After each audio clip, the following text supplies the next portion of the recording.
എന്നാൽ വിതയ്ക്കുന്നതിന് മുൻപ് ഉഴണം. ഉഴുതിട്ട് വേണം വിത നടത്താൻ. ഉഴുതാൻ കലപ്പയെടുത്ത് ഉഴുതൽ നടത്തിയേ ഒക്കുകയുള്ളൂ.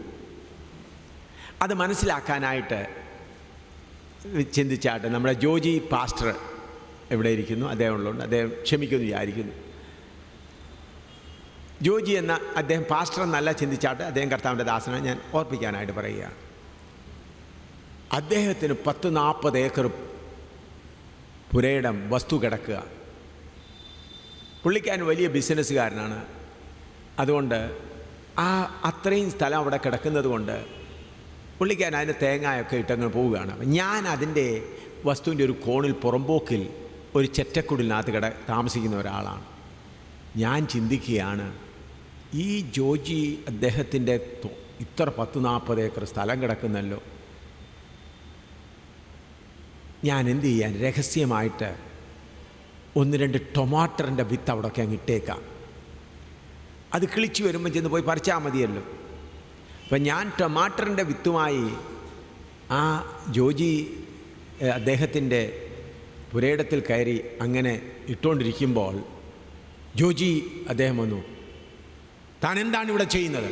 ഞാനിതിലെ അങ്ങോട്ട് പോവുകയായിരുന്നു എന്ന് പറയും. അപ്പം രഹസ്യമായിട്ട് ഞാൻ വിത്തിട്ടേച്ച് അങ്ങ് പോയി. 2 മാസം വന്നപ്പോൾ കുറച്ച് ടൊമാറ്റർ അവിടെയൊക്കെ വന്നിട്ടുണ്ട്. അപ്പോൾ 2-3 കിലോ ടൊമാറ്റർ കിട്ടി. ഇത്രയും കിട്ടിയല്ലോ, അത്രയും നന്ദി എന്ന് പറഞ്ഞ് എനിക്കങ്ങ് പോകാം. എന്നാൽ യഥാർത്ഥമായി ടൊമാറ്റർ നടണമെങ്കിൽ ഞാൻ എന്ത് ചെയ്യണം? അവിടെ കുറച്ച് സ്ഥലമെടുത്ത് അവിടെ ഉഴണം, കിളയ്ക്കണം. ഞാൻ അവിടെ ചെന്ന് ഉഴാൻ തുടങ്ങുമ്പോൾ ജോജി അദ്ദേഹം എന്ത് പറയും? എൻ്റെ പുരയിടത്തിൽ കയറാൻ നിനക്കെന്താ അധികാരം? എന്നെ തല്ലിച്ചാടിക്കും. എന്നാൽ ആ ജോജി എന്ന അദ്ദേഹത്തെ അവിടെ ഒരു മരത്തേൽ കെട്ടാനുള്ള ബലം എനിക്കുണ്ടെങ്കിൽ, അധികാരമുണ്ടെങ്കിൽ, ആ മരത്തെ കെട്ടിയിട്ടിട്ട് അവൻ്റെ മുൻപിൽ വെച്ച ആ വസ്തു അവിടെ പുരയിടം ഉഴുതിട്ട് നല്ല രീതിയിൽ ടമാറ്റർ നടും. അതിന് ആ ജോജി എന്ന അദ്ദേഹത്തിൻ്റെ ബലത്തേക്കാൾ വലിയ ശക്തി എനിക്കുണ്ടെങ്കിലേ നടക്കുകയുള്ളൂ. അതുകൊണ്ട് വിതയ്ക്കാൻ വലിയ ശക്തി വേണ്ട, ഉഴാൻ ശക്തി വേണം. ബലവാനെ പിടിച്ച്, അതുകൊണ്ടാണ് കർത്താവ് പറഞ്ഞത്, മത്തായിയുടെ സുവിശേഷം 12-ാം അധ്യായത്തിൽ പറഞ്ഞിട്ടുണ്ടല്ലോ, 12:29 വായിച്ചാട്ട്. മത്തായിയുടെ സുവിശേഷം 12:29. മാത്യു 12:29. ബലവാനെ പിടിച്ചു കെട്ടിയിട്ടല്ലാതെ ബലവാന്റെ വീട്ടിൽ കിടന്ന് അവൻ്റെ കോപ്പ് കവർന്നു കളയുവാൻ എങ്ങനെ കഴിയും? ആ ബലവാനെ പിടിച്ചു കെട്ടാനുള്ള ശക്തി നമ്മൾക്ക് വേണം.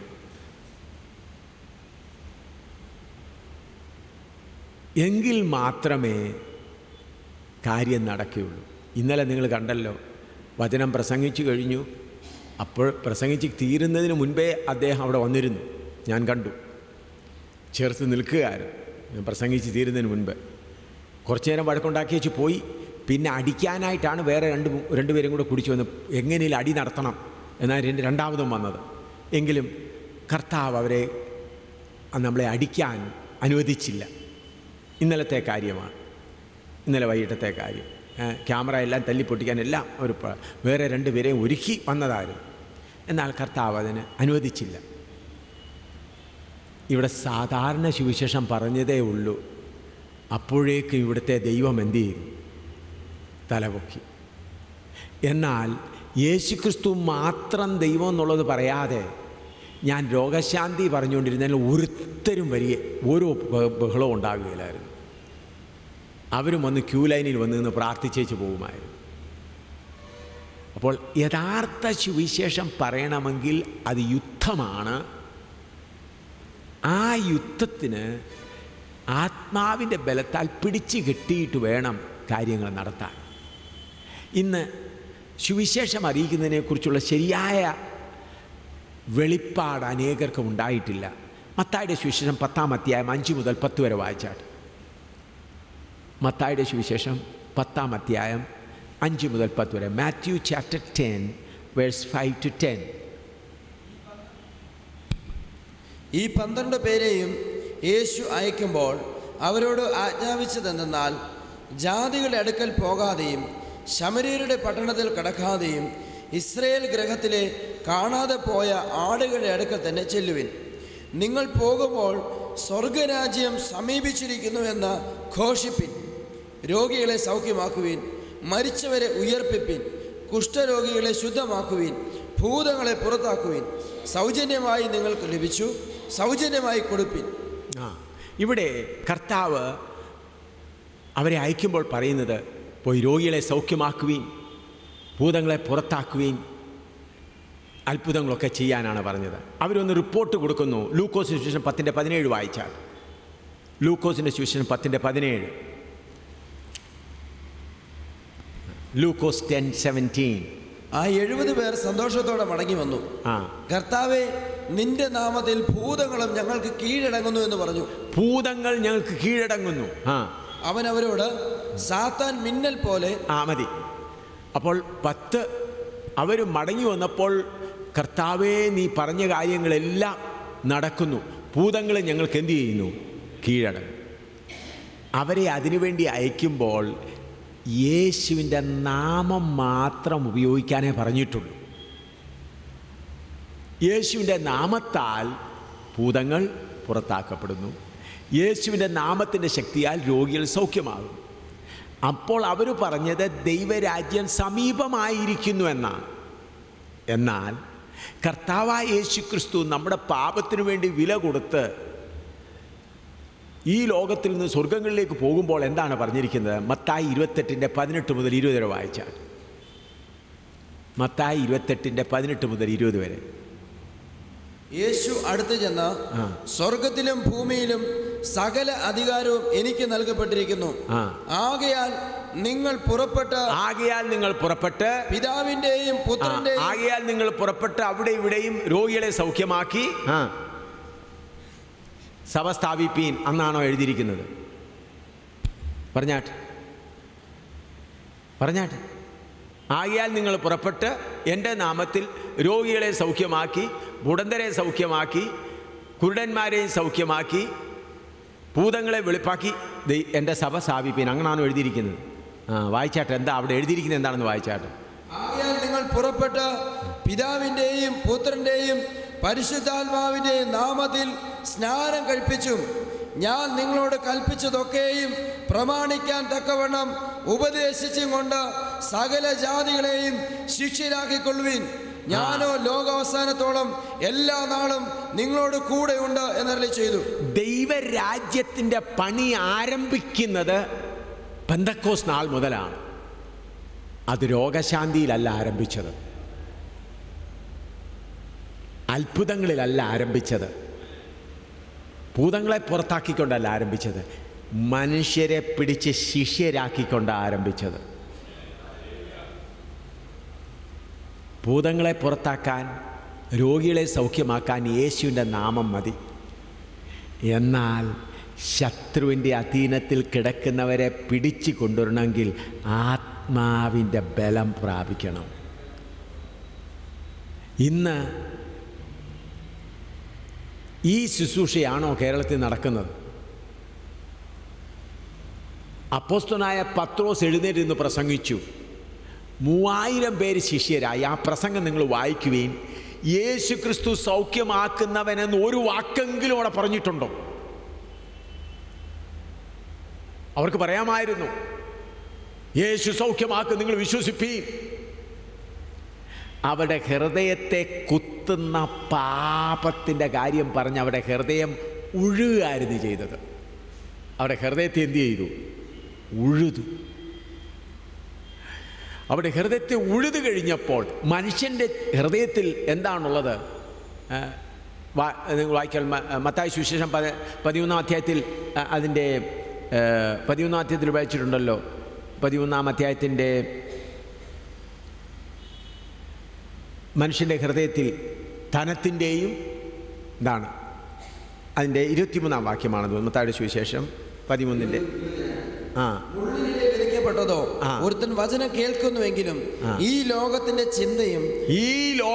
ചിന്തയും ധനത്തിന്റെ വഞ്ചനയും വചനത്തെ ഞെരുക്കിയിട്ട് നിഷ്ഫലനായി തീരുന്നു. അപ്പോൾ മനുഷ്യന്റെ ഹൃദയത്തിൽ ഈ ലോകത്തിന്റെ ചിന്ത, ധനത്തിന്റെ ചിന്ത, അനേകരെ മറ്റുള്ള സ്ഥലങ്ങളിൽ പോയി കുമ്പിടുന്നു, അവരുടെ കാര്യങ്ങൾ നടക്കുന്നു, യേശുവിൻ്റെ അടുക്കൽ വന്നാലും കിട്ടും എന്നുള്ള ആഗ്രഹത്തിൽ വരുന്നത് കൊണ്ട് ഉഴുതൽ നടക്കുന്നില്ല.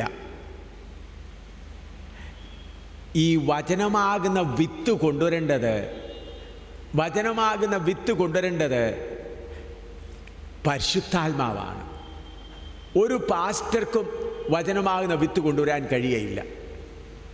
ഒരു പാസ്റ്റർക്കും ഒരു മനുഷ്യരുടെയും ഹൃദയത്തിൽ വചനമാകുന്ന വിത്ത് കൊണ്ടുവരാൻ കഴിയുകയില്ല. പാസ്റ്റർക്ക് അല്ലെങ്കിൽ പ്രാസംഗികർക്ക് ചെയ്യാവുന്ന എന്താണ്? വചനമാകുന്ന പറഞ്ഞ് കലപ്പയെടുത്ത് ഉഴുത് കഴിയുമ്പോൾ, നിലം ശുദ്ധീകരിക്കപ്പെട്ട് കഴിയുമ്പോൾ പരിശുദ്ധാത്മാവ് എന്തുകൊണ്ടുവരും? വചനമാകുന്ന വിത്ത് കൊണ്ടുവരും. മറ്റേതെല്ലാം തോന്നൽ പ്രസ്ഥാനമാണ്. രക്ഷിക്കപ്പെടുന്നതിൽ ഇന്ന് കാണുന്ന കേരളത്തിലെ എല്ലാം ഞാൻ രക്ഷിക്കപ്പെട്ടു എന്ന് തോന്നി.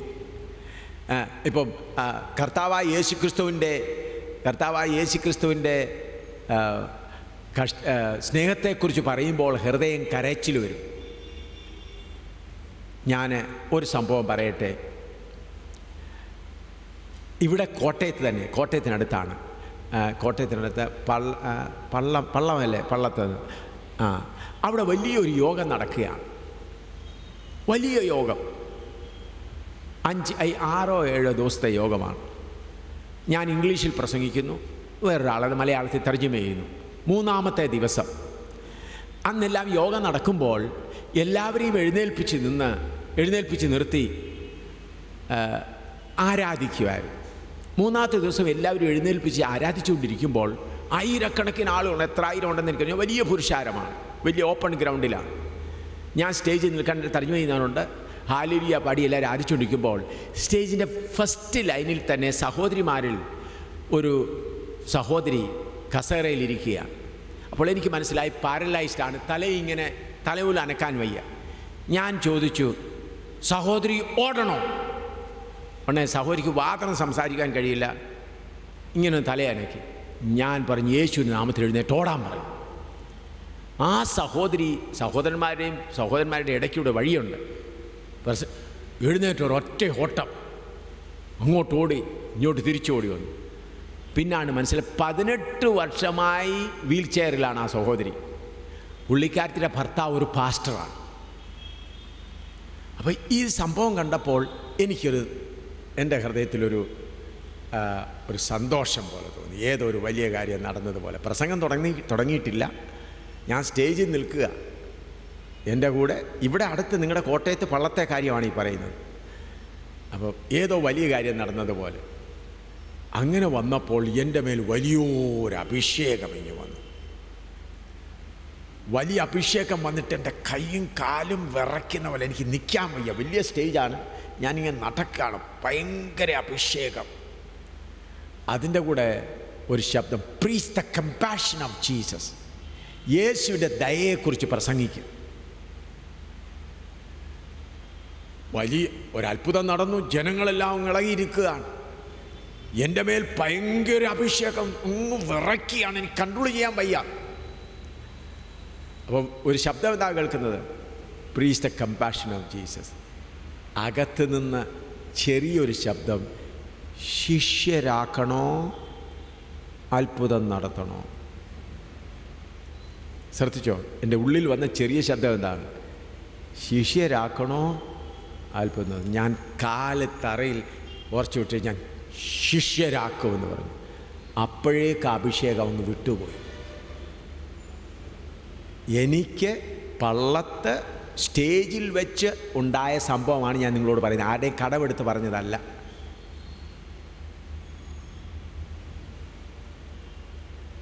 അന്ന് ഞാൻ ആ അഭിഷേകം കൊണ്ട് തുള്ളിച്ചാടി അത്ഭുതം നടത്തിയെന്നേ ഞാൻ ഇവിടെ നിന്നും വന്ന് പ്രസംഗിക്കാൻ നിങ്ങൾ കിട്ടത്തില്ല എന്നെ. ഇപ്പോഴ് തെരുവുകളിലും ചന്തസ്ഥലങ്ങളിലും ആരും കുറച്ച് പേരുള്ളിടത്തും പോയി വചനം പ്രസംഗിക്കുന്നതിന് എനിക്കൊരു വിഷമവുമില്ല. അന്ന് അഭിഷേകം നടന്ന് ഞാൻ ഇന്ന് പ്ലെയിനിൽ ലോകം മുഴുവനും കറങ്ങുന്നവനായിരുന്നേ. അപ്പോൾ ഇന്ന് നടക്കുന്ന ഈ കുലുക്കവും ചാട്ടവും ഒന്നും പരിശുദ്ധാത്മാവിൽ കൂടെ ഉള്ളതല്ലവേ അല്ല. 2 കൊരിന്ത്യർ 11-3-4-5 പറയുന്ന വേറൊരു യേശു, വേറൊരു ആത്മാവ്, വേറൊരു സുവിശേഷം. വായിച്ചാട്ട് 2 കൊരിന്ത്യർ 11-2-3-4 വായിച്ചാട്ട്. ഞാൻ നിങ്ങളെക്കുറിച്ച് ദൈവത്തിൻ്റെ എരിവോടെ എരിയുന്നു. ഞാൻ ക്രിസ്തു എന്ന ഏക പുരുഷന് നിങ്ങളെ നിർമ്മല കന്യകയായി ഏൽപ്പിപ്പാൻ വിവാഹ നിശ്ചയം ചെയ്തിരിക്കുന്നു.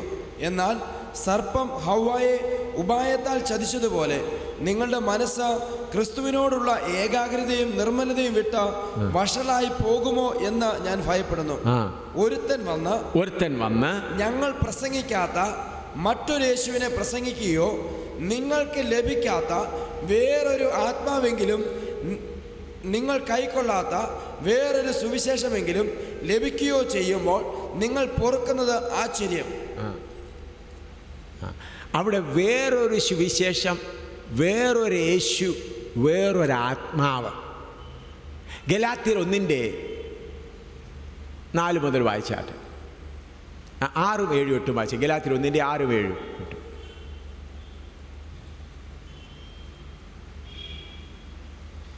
ക്രിസ്തുവിൻ്റെ കൃപയാൽ നിങ്ങളെ വിളിച്ചവനെ വിട്ട് നിങ്ങൾ ഇത്ര വേഗത്തിൽ വേറൊരു സുവിശേഷത്തിലേക്ക് മറയുന്നത് കൊണ്ട് ഞാൻ ആശ്ചര്യപ്പെടുന്നു. അത് വേറൊരു സുവിശേഷം എന്നല്ല, ചിലർ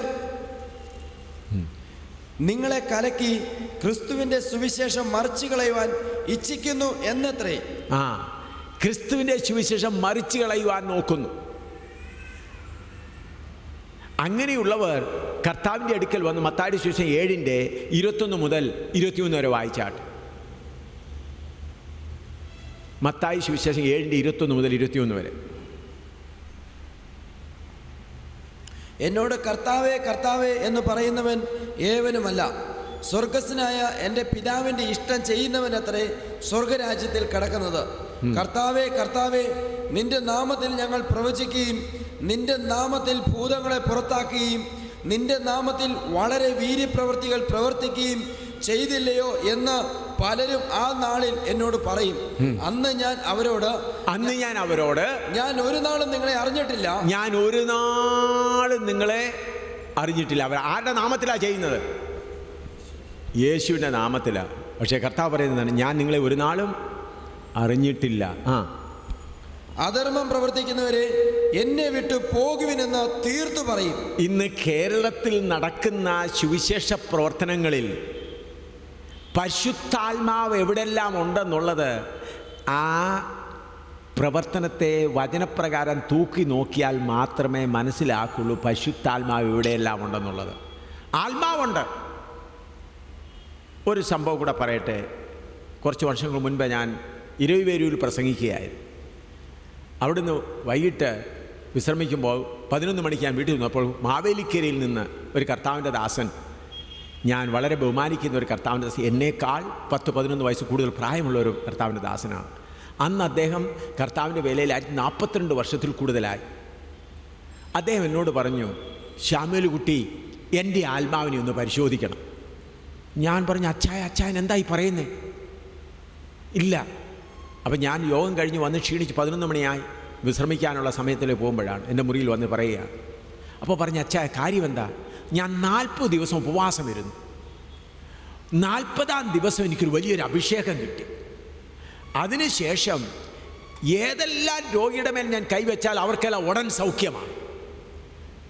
അത് രോഗികൾ വന്ന് പറയുന്നതിന് മുൻപേ എനിക്ക് മനസ്സിലാകും അവരുടെ രോഗം എന്താണ്. അതുകൊണ്ട് വലിയ ആൾക്കൂട്ടം എൻ്റെ വീട്ടിൽ വന്നുകൊണ്ടിരിക്കുകയാണ്. വെളിരാജ്യങ്ങളിൽ ജോലിക്ക് പോയിട്ട് കാര്യം, വീസയുടെ കാര്യങ്ങൾ, ഇതെല്ലാം എനിക്ക് വെളിപ്പെട്ടിട്ടും അതെല്ലാം അച്ചട്ടായിട്ട് സംഭവിക്കുന്നുണ്ട്.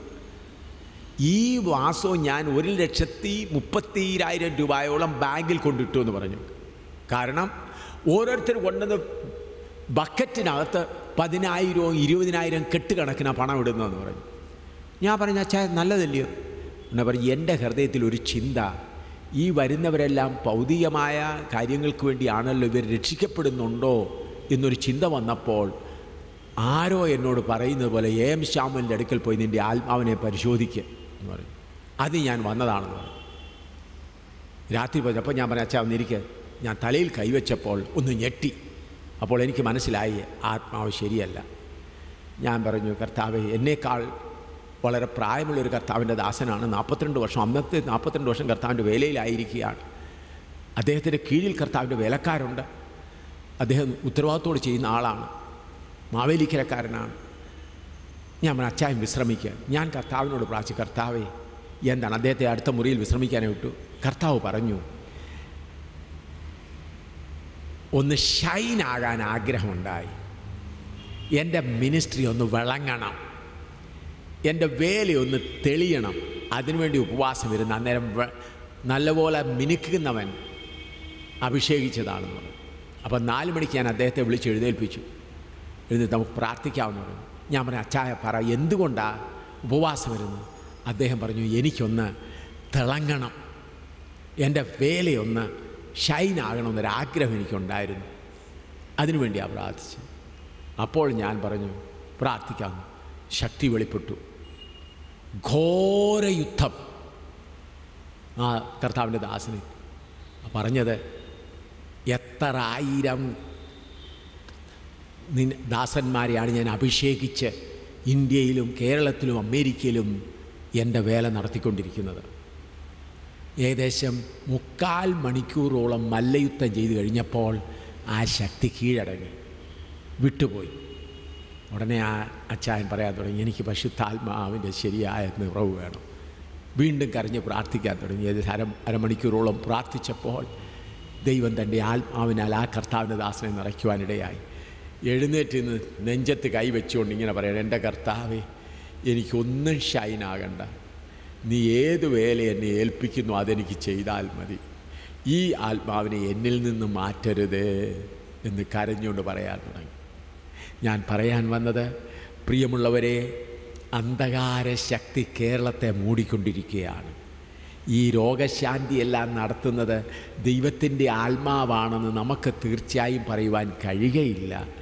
രോഗശാന്തി അല്ല ഇന്നാവശ്യമായിരിക്കുന്നത്, യേശു ക്രിസ്തു മാത്രം ദൈവം എന്ന് കേരളത്തിലെ ജനങ്ങൾക്ക് മനസ്സിലാകുമ്പോൾ ഈ ശബരിമലയിലുള്ള ഓട്ടവും അവിടെ ഇവിടെയും പോകുന്ന ഓട്ടങ്ങളും അതുപോലെ ഈ മറ്റുള്ള സ്ഥലങ്ങളിൽ പോകുന്നതെല്ലാം കുറഞ്ഞിട്ട് ജനങ്ങൾ ക്രിസ്തുവിങ്കിലേക്ക് വരുവാനിടയാകും. അതുകൊണ്ട് ഇന്ന് ആവശ്യമായിരിക്കുന്നത് ആത്മാവിൽ മല്ലയുദ്ധം ചെയ്തിട്ട് ജനങ്ങളുടെ ഹൃദയത്തെ ഉഴുവാൻ ആത്മാവിൻ്റെ അഭിഷേകം പ്രാപിച്ചവരെയാണ് ആവശ്യം. ഇന്ന് രോഗശാന്തിയല്ലേ ആവശ്യം. അപ്പോസ്തലനായ പത്രോസ് രോഗശാന്തി പ്രസംഗിച്ചില്ല, സ്തേഫാനോസ് രോഗശാന്തി പ്രസംഗിച്ചില്ല, പൗലോസ് രോഗശാന്തി പ്രസംഗിച്ചില്ല. എന്നാൽ അവർ പോയിടത്തെല്ലാം ദൈവം എന്ത് ചെയ്തു? വചനം ഉറപ്പിച്ചു. മർക്കോസിൻ്റെ സുവിശേഷം 16-ാം അധ്യായത്തിൻ്റെ ഒടുവിലത്തെ വാക്യം വായിച്ചാട്ട്. മർക്കോസിൻ്റെ സുവിശേഷം 16-ാം അധ്യായത്തിൻ്റെ ഒടുവിലത്തെ വാക്യം. അവർ പുറപ്പെട്ട് എല്ലായിടത്തും പ്രസംഗിച്ചു, കർത്താവ് അവരോടുകൂടെ പ്രവർത്തിച്ചും അവരാൽ നടന്ന അടയാളങ്ങളാൽ വചനത്തെ ഉറപ്പിച്ചും പോന്നു. നമ്മുടെ വചനത്തെ ഉറപ്പിക്കുവാൻ ഞങ്ങൾ പോകുന്ന സ്ഥലത്ത് എത്രയോ സ്ഥലങ്ങൾ അത്ഭുതങ്ങൾ നടത്തിയിട്ടുണ്ട്. മരിച്ചവരെ കർത്താവ് ഉയർത്തെഴുന്നേൽപ്പിച്ചിട്ടുണ്ട്. അതൊന്നും ഞങ്ങൾ പറഞ്ഞിട്ടില്ല. എന്നിൽ ആ അഭിഷേക ശക്തി വന്നത് എന്തുകൊണ്ട്? അതുകൂടെ ഞാൻ പറയട്ടെ. ഞാൻ കോട്ടയത്ത് പള്ളത്ത് നിന്നപ്പോൾ എൻ്റെ മേൽ അഭിഷേക ശക്തി വന്നത് എന്തുകൊണ്ട്? ഇതിനു മുൻപ് എത്രയോ ജന്മനാ കുടിരടായവരെ കർത്താവ് സൗഖ്യമാക്കിയിട്ടുണ്ട്. മുടന്തര എഴുന്നേറ്റ് ഓടിയിട്ടുണ്ട്. എത്ര കാര്യം. മരിച്ചവർ ഉയർത്തെഴുന്നേറ്റിട്ടുണ്ട്. 5 സ്ഥലത്ത് നിന്ന് മരിച്ചവരെ ദൈവം ഉയർത്തെഴുന്നേൽപ്പിച്ചിട്ടുണ്ട്. അവരിന്നും ജീവനോടുണ്ട്. അന്നെല്ലാം ഈ സംഭവങ്ങൾ നടക്കുമ്പോൾ എൻ്റെ ഹൃദയം അങ്ങ് കർത്താവേ, അയോഗ്യനായ എന്നെ കൂടെ നീതി ചെയ്തല്ലോ എന്ന് പറഞ്ഞ് എൻ്റെ ഹൃദയം ഉരുകുകയും കരയുകയുമായിരുന്നു. എന്നാൽ കോട്ടയത്ത് പള്ളത്ത് അത് നടന്നപ്പോൾ എനിക്കൊരു സന്തോഷം. ഞാൻ ഏതോ വലിയ കാര്യം ചെയ്തല്ലോ. എം ശ്യാമയിലുണ്ടായിരുന്ന ഞാൻ പൊങ്ങി വന്നപ്പോൾ ദൈവം മറ്റേ അഭിഷേകിക്കുന്നവനെ അയച്ചതാ എന്നെ ഒന്ന് പരിശോധിക്കാൻ. ദൈവം അയച്ചതാ.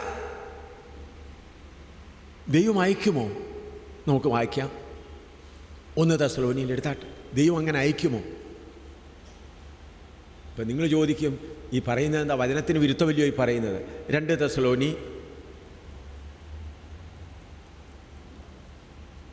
2-ാം അധ്യായം 7 മുതൽ 11 വരെ വായിച്ചാട്ട്. 2 തെസ്സലോനി 2:7 മുതൽ 11 വരെ ഒന്ന് വായിച്ചാട്ട്. ദൈവം അയക്കുമോ? അധർമ്മത്തിൻ്റെ മർമ്മം ഇപ്പോഴേ വ്യാപരിക്കുന്നുണ്ട്. ഇതുവരെ തടുക്കുന്നവൻ വഴിയിൽ നിന്ന് നീങ്ങിപ്പോക മാത്രം വേണം. അപ്പോൾ അധർമ്മമൂർത്തി വെളിപ്പെട്ടു വരും. അവനെ കർത്താവായ യേശു തൻ്റെ വായിലെ ശ്വാസത്താൽ ഒടുക്കി തൻ്റെ പ്രത്യക്ഷതയുടെ പ്രഭാവത്താൽ നശിപ്പിക്കും. അധർമ്മമൂർത്തിയുടെ പ്രത്യക്ഷത നശിച്ചു പോകുന്നവർക്ക് സാത്താൻ്റെ വ്യാപാര ശക്തിക്കൊത്തവണ്ണം വ്യാജമായ സകല ശക്തിയോടും അടയാളങ്ങളോടും അത്ഭുതങ്ങളോടും അനീതിയുടെ സകല വഞ്ചനയോടും കൂടി ആയിരിക്കും. അവർ രക്ഷിക്കപ്പെടുവാൻ തക്കവണ്ണം സത്യത്തെ സ്നേഹിച്ചു കൊള്ളായകയാൽ തന്നെ അങ്ങനെ ഭവിക്കും. സത്യത്തെ വിശ്വസിക്കാതെ അനീതിയിൽ രസിക്കുന്ന ഏവർക്കും ന്യായവിധി വരേണ്ടതിന് ദൈവം അവർക്ക് ഭോഷ്ക് വിശ്വസിക്കുമാറ് വ്യാജത്തിൻ്റെ വ്യാപാര ശക്തി അയക്കുന്നു. ദൈവം ഭോഷ്ക് വിശ്വസിക്കുമാർ എന്ത് ചെയ്യുന്നു? അന്ധകാരത്തിൻ്റെ വ്യാപാര ശക്തി. അന്ന് ഞാൻ പള്ളത്തങ്ങനെ നിൽക്കുമ്പോൾ ഈ 18 വർഷമായ വീൽ ചെയറിലിരുന്ന സഹോദരി എഴുന്നേറ്റ് ഓടിയപ്പോൾ എനിക്കൊരു സന്തോഷം തോന്നി. അപ്പോൾ എം ശാമുവേലാണോ ഇത് ചെയ്തത് എന്നുള്ളൊരു ഒരു തൃപ്തി വന്നപ്പോൾ എം ശാമുവേലിനെ പരീക്ഷിക്കുവാൻ ദൈവം മറ്റേ ശക്തി അങ്ങ് അനുവദിച്ചു. എൻ്റെ ഉള്ളിൽ പരിശുദ്ധാത്മാവ് പ്രവർത്തിക്കുന്നപ്പോൾ ഭയങ്കര വ്യാപാരമാണ്, അങ്ങ് വിറയ്ക്കുകയാണ് ശരീരം, ശക്തിയാണ് മുഴുവനും. അപ്പോഴെന്താ പറയുന്നത്? Preach the compassion of Jesus, യേശുവിൻ്റെ സ്നേഹത്തെക്കുറിച്ച്, ദയയെക്കുറിച്ച് പ്രസംഗിക്കുക. അപ്പോൾ അകത്ത് നിന്ന്, അകത്തെ മനുഷ്യന് വന്ന ശബ്ദം എന്താണ്? ശിഷ്യനാക്കണോ രോഗസൗഖ്യം നടത്തണോ? ഞാൻ അന്ന് ആ സമയത്ത് എനിക്ക് രോഗസൗഖ്യമല്ല, ശിഷ്യനാക്കുന്ന ജോലിയാണ്. ഹല്ലേലൂയ. പ്രിയമുള്ളവരെ, ഇതനുഭവിച്ചറിഞ്ഞിട്ട് ഞാൻ പറയുകയാണ്. അതുകൊണ്ട് ഇന്ന് കേരളത്തിൽ ഞാൻ പറയട്ടെ, ഈ പാലാ പട്ടണത്തിൽ യഥാർത്ഥ സുവിശേഷം പ്രസംഗിച്ചുകൊണ്ടിരുന്നെങ്കിൽ ഇന്നലെ ആ സഹോദരൻ പൊങ്ങി വരികയില്ലായിരുന്നു. ആ സഹോദരനെ പൊക്കിക്കൊണ്ടുവന്നതാണ്. ഇവിടെയുള്ള പാലായിൽ വാഴുന്ന ശക്തി പൊക്കിക്കൊണ്ടുവന്നതാണ്. കാരണം അതിനോടെതിരായി യുദ്ധം ചെയ്യുവാൻ ദൈവമക്കൾ ശ്രദ്ധിച്ചിരുന്നില്ല. അതുകൊണ്ട് ആ ശക്തിക്ക് ഇത്രമാത്രം ബലമുണ്ടായി. അപ്പോൾ നമ്മുടെ വേല എന്താണ്? എഫേസ്യ ലേഖനം 6:10 മുതൽ 18 വരെ വായിച്ചാൽ. എഫേസ്യ ലേഖനം 6:10 മുതൽ 18 വരെ.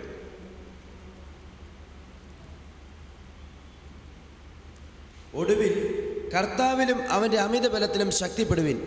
പിശാചിൻ്റെ തന്ത്രങ്ങളോട് എതിർത്ത് നിൽപ്പാൻ കഴിയേണ്ടതിന് ദൈവത്തിൻ്റെ സർവായുധവർഗം ധരിച്ചുകൊള്ളുവിൻ. നമുക്ക് പോരാട്ടമുള്ളത്, മലയാളത്തിൽ പോരാട്ടം എന്നാണ്, എന്നാൽ അവിടെ വേണ്ടിയിട്ട് മല്ലയുദ്ധം, റെസ്ലിംഗ് എന്നാണ് അതിൻ്റെ അർത്ഥം. അതിൻ്റെ അർത്ഥം നിങ്ങളൊന്ന് ശ്രദ്ധിക്കണേ. അതിൻ്റെ ഗ്രീക്ക് ശബ്ദത്തിൽ അത് എഴുതിയിരിക്കുന്ന ഗ്രീക്ക് ഭാഷയിൽ നോക്കിയാൽ മല്ലയുദ്ധം ചെയ്ത് ഗുസ്തി പിടിച്ച് മറ്റേ എതിരാളിയെ കീഴെ ഇട്ടിട്ട് ഗൂജൌട്ടി സൈസ്, നമ്മുടെ വിരൽ കൊണ്ട് അവൻ്റെ കണ്ണ് തള്ളി പുറത്താക്കണം, അവനെ തോൽവി സമ്മതിപ്പിക്കണം. അതാണ് മല്ലയുദ്ധം. ആരോടായി മല്ലയുദ്ധം ചെയ്യേണ്ടത്? ആരോടൊക്കെയാണ്? ജഡരക്തങ്ങളോടല്ല, വാഴ്ചകളോടും അധികാരങ്ങളോടും ഈ അന്ധകാരത്തിന്റെ ലോകാധിപതികളോടും സ്വർലോകങ്ങളിലെ ദുഷ്ടാത്മ സേനയോടും അത്രേ. അതുകൊണ്ട് നിങ്ങൾ ദുർദിവസത്തിൽ എതിർപ്പാനും സകലവും സമാപിച്ചിട്ട് ഉറച്ചു നിൽപ്പാനും കഴിയേണ്ടതിന് ദൈവത്തിന്റെ സർവായുധവർഗം എടുത്തുകൊള്ളുവിൻ. പ്രിയമുള്ളവരെ, നമ്മൾ യുദ്ധക്കളത്തിലാണ്. 1 തിമോത്തിയോസ് 1:18 വായിച്ചാട്ട്. 1 തിമോത്തിയോസ് 1:18. മകനെ തിമോത്തിയോസേ, നിന്നെക്കുറിച്ച് മുമ്പുണ്ടായ പ്രവചനങ്ങൾ കൊത്തവണ്ണം ഞാൻ ഈ ആജ്ഞ നിനക്കേൽപ്പിക്കുന്നു. നീ വിശ്വാസവും നല്ല മനസാക്ഷിയുമുള്ളവനായി അവയെ അനുസരിച്ച് നല്ല യുദ്ധസേവ ചെയ്യുക. പ്രിയമുള്ളവരെ, നമ്മൾ രക്ഷിക്കപ്പെട്ട നാൾ മുതൽ യുദ്ധക്കളത്തിൽ പ്രവേശിച്ചിരിക്കുക. യുദ്ധക്കളത്തിൽ പ്രവേശിച്ചിരിക്കുന്ന ഒരു ഭടന് ജീവിതത്തിലെ സുഖ സൗകര്യങ്ങളെക്കുറിച്ചല്ല ചിന്ത. ഞങ്ങൾ മിലിറ്ററിയിലായിരുന്നപ്പോൾ, ഞാൻ പാകിസ്ഥാൻ്റെ യുദ്ധത്തിലുണ്ടായിരുന്നു, ചൈനയുടെ യുദ്ധത്തിലുണ്ട്. യുദ്ധം വരുമ്പോഴേ ആദ്യം പറയുന്ന ഫാമിലി ഡിസ്പോസ് ഓഫ്, നിങ്ങളുടെ കുടുംബങ്ങളെയെല്ലാം വീട്ടിൽ പറഞ്ഞു വിടും. കാരണം കുടുംബം അവിടെ ഉണ്ടെങ്കിൽ അന്നേരം കുടുംബത്തെക്കുറിച്ചുള്ള ചിന്തയുണ്ടാകും. ആ ജവാന്മാരെല്ലാവരും യുദ്ധം ചെയ്യണമെന്നെങ്കിൽ അവർക്ക് എന്ത് ചെയ്യണം? കുടുംബത്തെക്കുറിച്ച് ഒരു ചിന്തയുണ്ടാകണം. നാം യുദ്ധക്കളത്തിലാണ്, നമ്മുടെ സുഖവാസം ഇവിടെ അല്ല. എന്നാൽ ഇന്ന് അനേക അനുഗ്രഹ പ്രാസംഗികന്മാരെ സാത്താൻ എഴുന്നേൽപ്പിച്ച് നിർത്തിയിരിക്കുകയാണ്. നരകത്തിൻ്റെ അഭിഷേകം പ്രാപിച്ച്, സാത്താൻ്റെയും ലൂസിഫറിൻ്റെ അഭിഷേകം പ്രാപിച്ച് അനേക പ്രാസംഗികന്മാർ ഭൗതിക നന്മകളുടെ അനുഗ്രഹം പ്രസംഗിച്ചുകൊണ്ടിരിക്കുകയാണ്. എവിടാ പ്രസംഗിക്കുന്നത്? യുദ്ധക്കളത്തിൽ. കാരണം കേരളത്തിലെ ജനങ്ങൾ യുദ്ധം ചെയ്യരുത്, അവർ സന്തോഷിച്ച് ജീവിക്കട്ടെ. പറയുന്നത് എന്താ? നിങ്ങളുടെ അപ്പൻ, സ്വർഗത്തിലെ അപ്പൻ, പഴയ നിയമത്തിലെ അബ്രഹാമിനും ഇസാക്കിനും ഒക്കെ ദൈവം ഇത്രയും ധനം കൊടുത്തിട്ടുണ്ടെങ്കിൽ സങ്കീർത്തനം കൊടുത്തിട്ടില്ലയോ? നിങ്ങൾക്ക് കൊടുത്തുകൂടായോ? പ്രിയ സഹോദര സഹോദരി, അബ്രഹാമും ഇസാക്കും ഒന്നും ദൈവ കുടുംബത്തിൽ ജനിച്ചിക്കപ്പെട്ടവരല്ല. ദൈവ കുടുംബത്തിലെ ജനനം ആരംഭിച്ചത് പെന്തക്കോസ്ത് നാൾ മുതലാണ്. നമ്മെ യുദ്ധക്കളത്തിലാക്കിയിരിക്കുകയാണ്. നമ്മുടെ സന്തോഷം യുദ്ധം തീരുമ്പോഴാണ് തുടങ്ങുന്നത്. ഇപ്പോൾ ഓട്ടക്കളത്തിലാണ്, ഇപ്പോൾ ഓടിക്കൊണ്ടിരിക്കുകയാണ്. അപ്പോൾ ഇന്നത്തെ കേരളത്തിലെ പ്രാസംഗികന്മാർ എന്താണ് പറയുന്നത്? സുഖിച്ചോ, ഓട്ടം പിന്നെ. ആനന്ദിച്ചു. സാത്താന്റെ അഭിഷേകം, ദുഷ്ടാത്മാവിന്റെ അഭിഷേകം, വചനവിരുദ്ധമായിട്ടുള്ള. പത്രോസ് എന്താ പറയുന്നത്? 1 പത്രോസ് 1:2-11 വായിച്ചാൽ പത്രോസ് എന്താ പറയുന്നത്? പ്രിയമുള്ളവരെ, പ്രവാസികളും പരദേശികളുമായ നിങ്ങളെ ആത്മാവിനോട് പോരാടുന്ന ജഡമോഹങ്ങളെ വിട്ടകന്ന് ജാതികൾ നിങ്ങളെ ദുഷ്പ്രവർത്തിക്കുക. അപ്പോൾ പരദേശികൾ വാസ്തവത്തിൽ യാത്രക്കാരാണ് നാം. രക്ഷിക്കപ്പെട്ട ദൈവവൈതലേ, നീ രക്ഷിക്കപ്പെട്ട അന്നു മുതൽ നിന്റെ യാത്ര തുടങ്ങിയിരിക്കുകയാണ്. നീ സിയോനിലേക്ക് യാത്ര ചെയ്തുകൊണ്ടിരിക്കുകയാണ്. ഇതാണ് സത്യസുവിശേഷം, ഇതാണ് ദൈവജനത്തിലുള്ള സുവിശേഷം. മറ്റ് നിങ്ങളെ സന്തോഷിപ്പിക്കുന്ന എല്ലാം സാത്താന്യമാണ്. 100% സാത്താന്യം. 50% 95% അല്ല. കേരളത്തിലെ ദൈവസഭയെ മുടിപ്പിക്കുവാൻ അഭിഷേകവും നിലനിന്നുള്ള അഭിഷേകവും എല്ലാം കൂടെ. ഞങ്ങളുടെ ഗരിയാൽ പഞ്ചാബിലൊരു സഹോദരൻ വന്നു, ഒരു പാസ്റ്റർ, കൊട്ടാരക്കരക്കാരൻ ഒരു പാസ്റ്റർ വന്നു പ്രസംഗിക്കാനായിട്ട്. അദ്ദേഹം കൊല്ലത്ത് ഒരു വലിയ കർത്താവിൻ്റെ ദാസൻ്റെ കൂടെ ഇരുന്നപ്പോൾ ഒരു വലിയൊരു അഭിഷേകം കിട്ടി അദ്ദേഹത്തിന്. സുരേഷ് ബാബു എന്ന മഹാനായ അദ്ദേഹത്തിൻ്റെ കൂടെ ഇരുന്നപ്പോൾ വലിയൊരു അഭിഷേകം കിട്ടി കൊല്ലത്ത്. അദ്ദേഹം അത് കഴിഞ്ഞ് ജബൽപൂർ വലിയ യോഗങ്ങൾ നടത്തി. അപ്പോൾ അവിടുന്ന് പറഞ്ഞു ജമ്മു കാശ്മീരിലെ AM ശ്യാമിലോട് അവിടെ പോകാം. ജമ്മുവിൽ വന്നു. ഞാനപ്പോൾ വേറെ ഇവിടുത്തെ യോഗങ്ങൾ കഴിഞ്ഞ് വന്നതാണ്. അപ്പോൾ എന്നോട് പറഞ്ഞു, എന്നോട് ദൈവത്തിൻ്റെ 30-35 വയസ്സുള്ള BTH ഒക്കെ എടുത്ത് നല്ല പ്രായം, 35 വയസ്സിൽ കൂടുതൽ, കൊട്ടാരക്കരാൻ ഒരു കർത്താവിൻ്റെ ദാസൻ. ഞാൻ വിചാരിച്ചപ്പോൾ ഞാൻ വളരെ ക്ഷീണിച്ചിരിക്കുന്നു. അത് കഴിഞ്ഞ് ഗരിയാല എന്ന് പറയുന്ന സ്ഥലത്ത് 4 ദിവസം കഴിഞ്ഞ് യോഗമുണ്ട് പഞ്ചാബിൽ, നോർത്തേൺ പഞ്ചാബിലുള്ള സഭകളുടെ എല്ലാം. ഞാൻ പറഞ്ഞു കർത്താവിൻ്റെ ദാസനെ അവിടെ വന്ന് പ്രസംഗിക്കാം, എനിക്കൊരു വിശ്രമം കിട്ടുമല്ലോ എന്ന് വിചാരിച്ചു. ഞാൻ അദ്ദേഹത്തെ അതിനുവേണ്ടി ക്ഷണിച്ചു. അപ്പോൾ അവിടെ താമസിച്ച് വേറെ സഹോദരന്മാർ നോക്കിയിരുന്നു. ഞങ്ങളവിടെ യോഗസ്ഥലത്ത് ചെന്നു. യോസേഫ് ഞാൻ പറഞ്ഞു ഞാനിന്ന് വിശ്രമിക്കട്ടെ. പാസ്റ്റർ തന്നെ ഇന്ന് അവിടുത്തെ പാസ്റ്റർമാരോട് പറഞ്ഞു, ഇന്ന് ഈ കർത്താവിൻ്റെ ദാസൻ പ്രസംഗിക്കും, കർത്താവ് ഇദ്ദേഹത്തെ അത്ഭുതമായി ഉപയോഗിച്ചുകൊണ്ടിരിക്കുകയാണ്. ആയിരക്കണക്കിന് ആളുകളുണ്ട്. അപ്പോൾ യോഗം തുടങ്ങിക്കൊണ്ട് പാട്ട് കേട്ടുകൊണ്ട് എനിക്കൊരു അസ്വസ്ഥത ഏതോ. ഞാനുടനെ പൈജാമ ഇട്ടുകൊണ്ട് പാസ്റ്ററുടെ വീട്ടിൽ കിടക്കാൻ, ഞാൻ അവിടെ നിന്ന് ഒരു 500 യാർഡ് അടുത്തേ ഉള്ളൂ. ഞാൻ അവിടെ പൈജാമ ഇട്ടുകൊണ്ട് അവിടെ ചെന്നപ്പോൾ ഈ കർത്താവിൻ്റെ ദാസൻ സ്റ്റേജിൻ്റെ അടുത്തിരുന്ന് പാമ്പാടുന്നത് പോലെ ആടുക. അപ്പോൾ എനിക്ക് മനസ്സിൽ ആത്മാവിൽ ഏതോ ഇതായി. പെട്ടെന്ന് ആത്മാവ് ചെന്ന് ശാസിച്ചപ്പോൾ വെളിപ്പെട്ടത് എന്താണ്? 252 ആത്മാക്കളെയും കൊണ്ടാണ് വന്നിരിക്കുന്നത്. അപ്പോൾ എങ്ങനെയാ കാര്യം ചെയ്യുന്നത്? പറയും എല്ലാവരെയും എഴുന്നേൽപ്പിച്ച് നിർത്തുമ്പോൾ അവരുടെ കൈകളിൽ കൂടി ആത്മാക്കളങ്ങ് കയറും. അന്യഭാഷ പറയാൻ തുടങ്ങും. എല്ലാവരെയും എഴുന്നേൽപ്പിച്ച് കൈ പൊക്കി നിൽക്കുമ്പോൾ കൈകളിൽ കൂടെ എന്തു ചെയ്യും? വിറച്ച് ആത്മാവിൽ നിറയും. അവരെല്ലാം ആത്മാവിലാവും. പരസ്യമായി 1000-ലധികം ആളുകളുടെ മുമ്പിൽ കുറഞ്ഞ് 100-ലധികം വേലക്കാരുടെ മധ്യത്തിൽ നടന്ന കാര്യമാണിത്.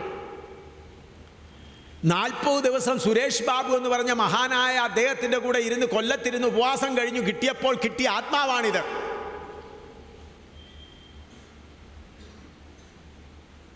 ഞാൻ ചലഞ്ച് ചെയ്തുകൊണ്ട് പറയുകയാണ്, കേരളമേ ദൈവവചനത്തിലേക്ക് മടങ്ങി വരിക. ദൈവവചനത്തിലേക്ക് മടങ്ങി വരിക. എന്ത് ചെയ്താലും വചനാടിസ്ഥാനമായിരിക്കണം. എം ശാമുൽ ചെയ്താലും ആര് ചെയ്താലും വചനാടിസ്ഥാനം. രോഗസൗഖ്യം നടത്തി ആള് കൂട്ടാനല്ല, ഓരോരുത്തരുടെ ഹൃദയത്തെ ഉഴുത് പരിശുദ്ധാത്മാവുടെ ഹൃദയത്തിൽ മായമില്ലാത്ത അക്ഷയമായ വചനമാകുന്ന വിത്ത് അവിടെ ഹൃദയത്തിൽ വരുവാൻ തക്കവണ്ണം ഹൃദയങ്ങളെ ഒരുക്കണം. അതിനുവേണ്ടി മല്ലയുദ്ധം ചെയ്യണം. ആരോടാണ്? ഈ ലോകത്തുള്ള സകല ശക്തികളോടും. 2 കൊരിന്ത്യർ 4:4 വായിച്ചാൽ ആരോടെല്ലാം നമ്മൾ യുദ്ധം ചെയ്യണം? 2 കൊരിന്ത്യർ 4:4 ദൈവപ്രതിമയായ ക്രിസ്തുവിന്റെ തേജസ്സുള്ള സുവിശേഷത്തിന്റെ പ്രകാശനം ശോഭിക്കാതിരിപ്പാൻ ഈ ലോകത്തിന്റെ ദൈവങ്ങളോടെല്ലാം യുദ്ധം ചെയ്യണം.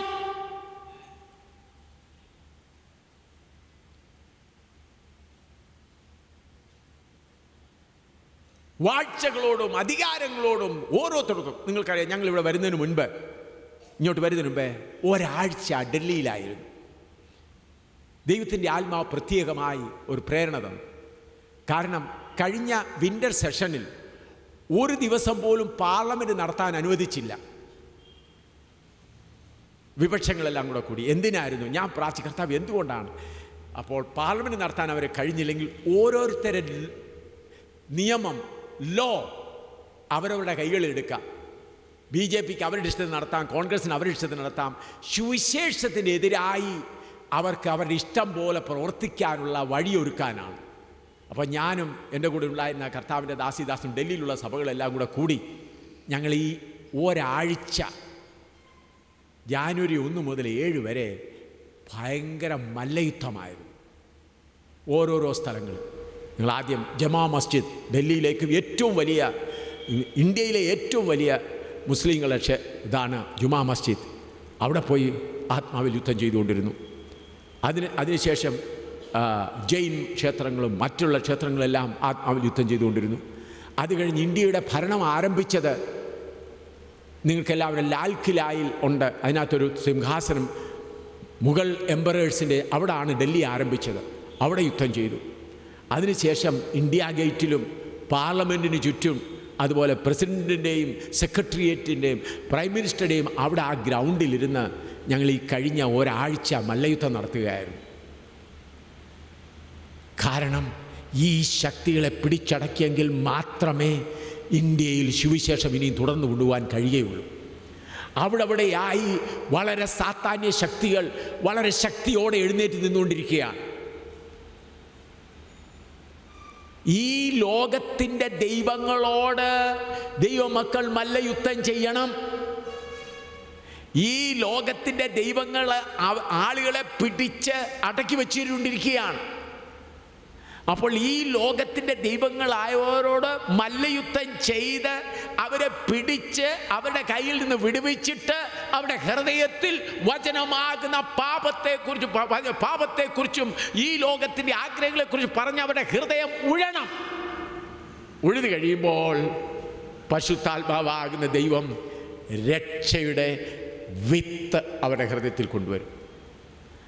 അതിന് പ്രിയമുള്ള, ഇതിനു വേണ്ടിയാണ് കർത്താവ് പറഞ്ഞത്. മത്തായി 28:18 മുതൽ ഒന്ന് വായിച്ചാൽ കർത്താവ് എന്താണ് പറഞ്ഞത്? 28:18 മുതൽ വായിച്ചാൽ, സ്വർഗത്തിലും ഭൂമിയിലും സകല അധികാരവും എനിക്ക് നൽകപ്പെട്ടു. സ്വർഗത്തിലും ഭൂമിയിലും അധികാരം ഒരാളുടെ കയ്യിൽ മാത്രം, ആത്മീയ അധികാരം. ആ അധികാരം ഏറ്റെടുക്കണം. അതിനാ അപ്പോസ്തല പ്രവൃത്തി 1:8 വായിച്ചാൽ, 1:8 അപ്പോസ്തല പ്രവൃത്തി 1:8. എന്നാൽ പരിശുദ്ധാത്മാവ് നിങ്ങളുടെ മേൽ വരുമ്പോൾ നിങ്ങൾ ശക്തി ലഭിച്ചിട്ട് യെരൂശലേമിലും യഹൂദ്യയിലും എൻ്റെ സാക്ഷികളാവും. ഈ ശക്തി എവിടുന്നാണ് വരുന്നത്? ലൂക്കോസ് 24:49 വായിച്ചാൽ, ലൂക്കോസ് 24:49.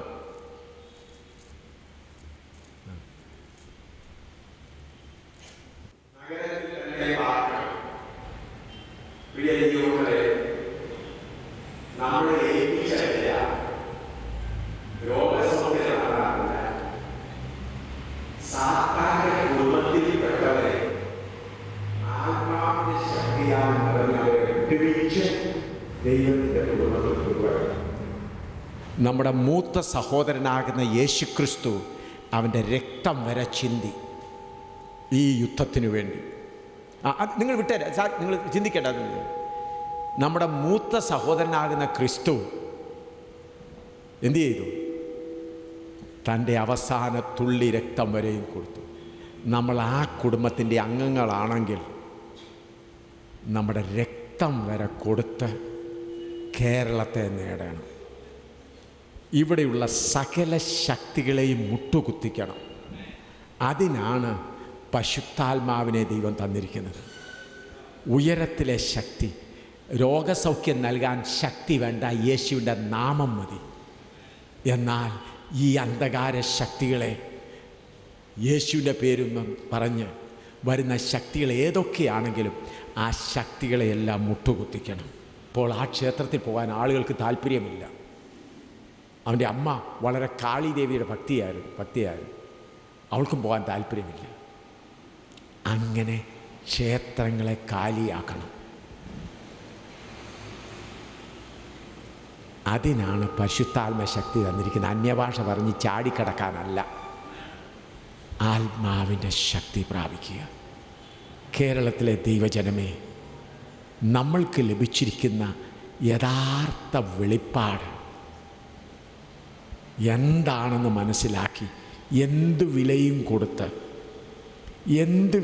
കൊടുത്ത് പരിശുദ്ധാത്മ ശക്തിയാൽ നിറഞ്ഞവരായി ജനങ്ങളെ വിടുവിക്കുക എന്നുള്ളതാണ്. കർത്താവ് പറഞ്ഞെന്താണ്? ഉയരത്തിൽ നിന്ന് ശക്തി പ്രാപിക്കുക. ദാഹത്തോടെ നിങ്ങൾ പ്രാർത്ഥിക്കുമെങ്കിൽ ഉയരത്തിൽ നിന്നുള്ള ശക്തി പ്രാപിക്കാം. നമുക്ക് പ്രാർത്ഥിക്കാം. അല്പനേരം നമുക്ക് പ്രാർത്ഥിക്കാം. നിങ്ങൾക്ക് ആർക്കെങ്കിലും കസേരയിൽ നിന്ന് പ്രാർത്ഥിക്കാം. നിങ്ങൾക്ക് ആർക്കെങ്കിലും ആത്മാവിൽ പ്രേരണ തോന്നുന്നുണ്ട്, എനിക്കിവിടെ വന്ന് പ്രാർത്ഥിക്കണമെങ്കിൽ ഇവിടെ വന്നിരുന്ന് പ്രാർത്ഥിക്കാം. ആ മുട്ടിന്മേൽ ഇരുന്നുകൊണ്ട് പ്രാർത്ഥിക്കാം. കസേരയിലിരുന്ന് പ്രാർത്ഥിക്കാം. കർത്താവേ, നിൻ്റെ ശക്തി ഞങ്ങളുടെ മേൽ അയക്കണമേ. നിൻ്റെ ശക്തി ഞങ്ങളുടെ മേൽ അയക്കണമേ. നിൻ്റെ ശക്തി ഞങ്ങളുടെ മേൽ അയക്കണമേ. യഥാർത്ഥ ശക്തിയാൽ നിറഞ്ഞവരായി ശത്രുവിൻ്റെ കോട്ടകളെ തകർക്കുവാൻ ഞങ്ങളുടെ മേൽ നീ ബലം പകരണമേ എന്ന് നമ്മൾക്ക് ഹൃദയംഗമായി നമ്മുടെ ദൈവത്തോട് പ്രാർത്ഥിക്കാം. ഹല്ലേലൂയ. ഓരോ ശക്തികളും മുട്ടുമടക്കട്ടെ. യേശുവിൻ്റെ നാമത്തിൽ ഓരോ ശക്തികളും മുട്ടുമടക്കട്ടെ.